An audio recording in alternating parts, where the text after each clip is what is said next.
The bed by the window.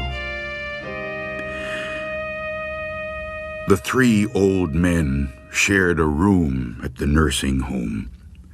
Their room had only one window, but for them it was the only link to the real world. Ted Conklin, who had been there the longest, had the bed next to the window. When Ted died, the man in the next bed, George Best, took his place, and the third man, Richard Green, took George's bed. Despite his illness, George was a cheerful man who spent his days describing the sights he could see from his bed: pretty girls, a policeman on horseback, a traffic jam, a pizza parlor, a fire station, and other scenes of life outside. Richard loved to listen to George, but the more George talked about the life outside, the more Richard wanted to see it for himself. Yet he knew that only when George died would he have his chance.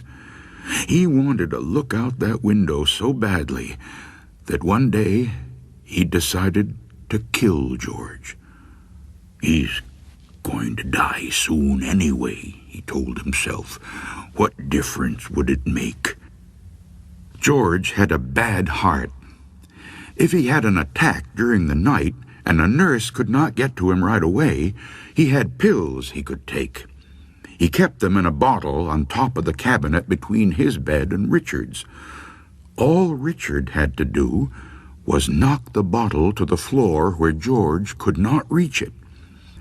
A few nights later, George died, just as Richard had planned he would.